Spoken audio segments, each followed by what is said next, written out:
Hello everyone! In this world we're starting to have a lot of farms, but one of the things we don't really have a lot of is beacons.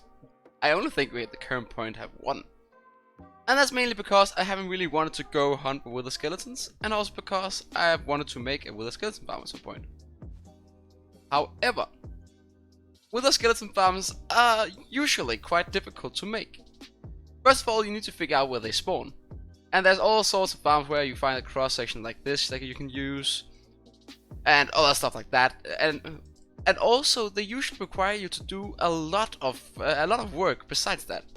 You would have to slap the whole area around it with a radius 128 of your AFK spot in order to work just semi-effectively. And yeah, it's a lot of work that I just haven't felt like doing. But now, I've been doing some research, and I think I got an idea for some alternatives. So first of all, I found this. Oh. Perfect. Alright. First of all, I found this mod. Bounding Box Outliner Reloaded. This mod is a client-side mod. It shows you, it only changes your UI elements. As you can see here, this shows where structures are generated. But what it also does is show the total bounding box of the Nether castle, if we do like this.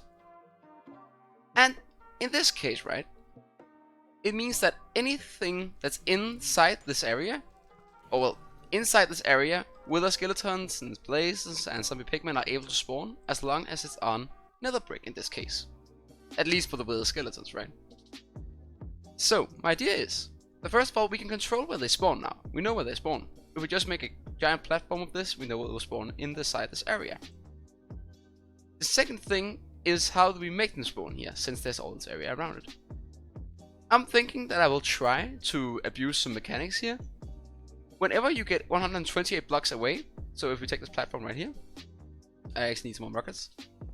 But if we take this platform right here, right, whenever you get 128 blocks away, anything that is here will despawn. And when you return, they'll spawn some new. So what we could do is have a rail track or something that takes us all the way away.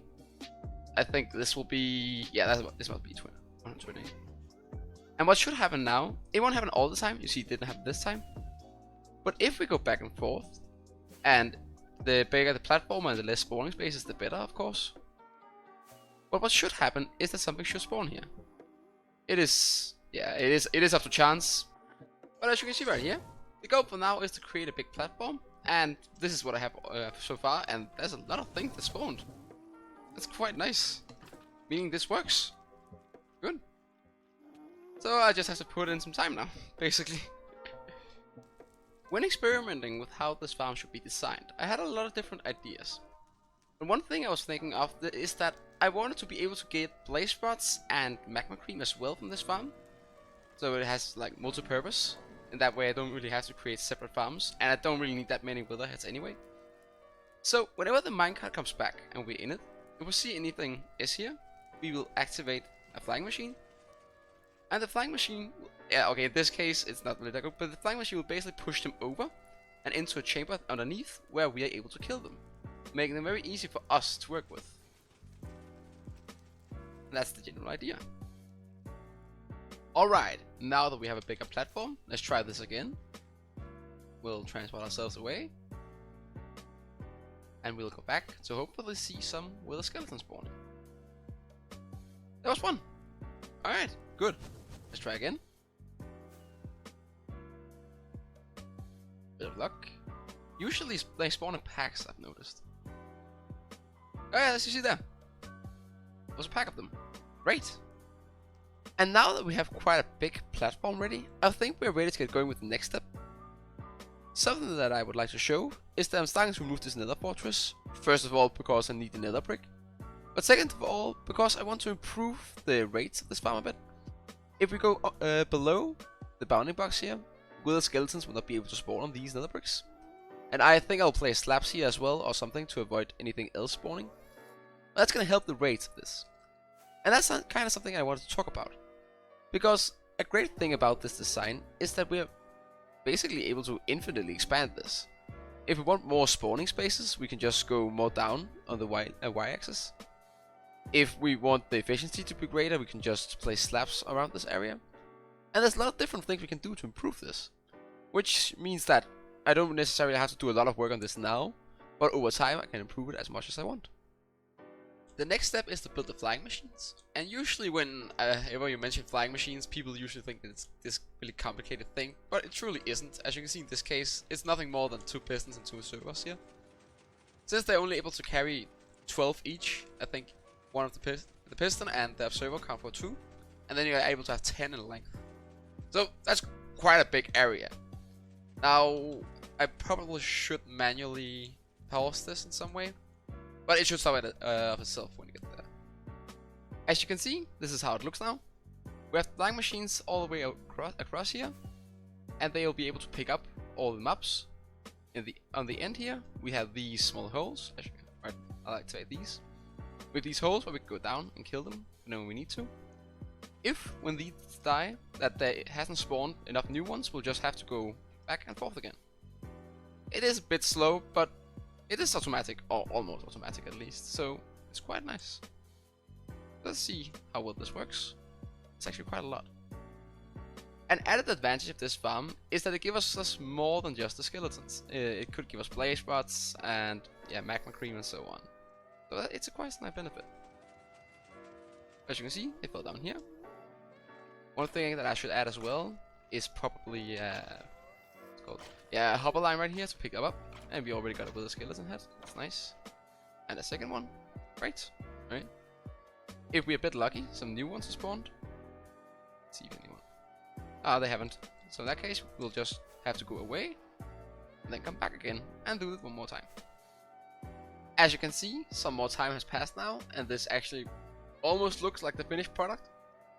As you can see right here, we have the minecart line. It'll take us back and forth here, 128 blocks, making this area despawn. If we press here, it will activate both, on both sides, activate the, what's it called? The flying machine, flying machine, transporting it to the other side. And again, if we aren't satisfied with what we get, we'll just go away and come back. The only thing really left is the hoppers I said earlier. I placed in this roof as well, so that the blazes wouldn't transport themselves away. One thing that I have encountered is that the blazes can shoot at you when you are here, so that's a bit annoying, but I don't really know how to deal with it. I'm just gonna place in these, so it's a bit more difficult for them to hit you. But yeah, this was quite easy to set up. I will be honest and say that this did take a while, but the process is really easy. It's mainly just getting the blocks and placing them. The rest really wasn't that difficult. Oh yeah, one problem that there is with this farm is, as you can see, first of all, these are able to, the blazes here are able to hit us. Wait, but we can ignore those. But there's more problem in here that they're able to hit us. I think if I just spawn-proof the nether brick right here, we should be fine. But as well as that, ghasts are also able to hit us, so I probably should encapsulate this in have some walls around it and so on. But I don't, that's gonna be another episode, but it's something to keep in mind. I just kind of realized how problematic powered rails is to work with sometimes. Look at this. Well, in this case it does stay. But however, in these cases, if I do like this, then it will stay. If I do this, then it will switch. If I do this, yeah, you see. Is that, why can't I make it this way? I'm probably missing something very obvious to most of you, but yeah, that's a bit annoying. I accidentally threw my axe in the lava. I even rebound my my drop key to set to avoid this kind of stuff. Now everything should be in place, and I'm gonna show you the whole process and even getting there. As you can see, I've created an ice road that leads to the new place with a skeleton and blaze farm. Technically also a pigment farm, but I didn't really want to mention that since we already have the goat farm. I think one of the next things we have to do is to create a better way of figuring out the roads and stuff. Well, that'll be a future project, I believe. So, we'll take this ice road to get to where the minecart is. Go over here. Not that long a road. Might need to do some kind of end station. We'll go to here, press the button, and it will take us to the Nether castle. That is over here, where our skeleton farm is. We've probably seen this whole process a couple times now, but I feel like I have to show you the whole scenario in one take. We don't really like this, do we? We want something better, so we'll just go back and come again. Oh yeah, as you can see right here, I took 2 more turns, and now there is 1 bunch right there. We'll get the flying machine over here. I placed a hopper minecart that goes back and forth, and we have the chest here to pick up whatever is lost. I will just go back and forth like this. It will probably be smart to have it go maybe all the way down here and make it somewhat automatic, but I think that will be in another episode we'll do that. The more of this area that we spawn proof, the better this farm will be. So it is definitely something we can just come back and work on at some other time. As you can hear it, now they come. Oh yeah, okay, I am able to reach them. Oh yeah, we got a hit from this one. Nice. And if we could just go back. And go over here and look again. Oh, there's a new one. Alright. That's perfect. Oh, there's a whole bunch of new ones. So we'll just send this one back again. And we'll go over here and kill them again. So yeah, this works. It isn't the most effective, but it works quite well. I've tried to keep this episode just kind of short and to the point. And I hope you have enjoyed it, the way I've done it right here. Let me know if this is something that you'd like me to continue doing. But I hope that you've enjoyed this episode. Thank you for watching, and I hope to see you next time. Oh, they're spawning like crazy now. We also have Magma Cube.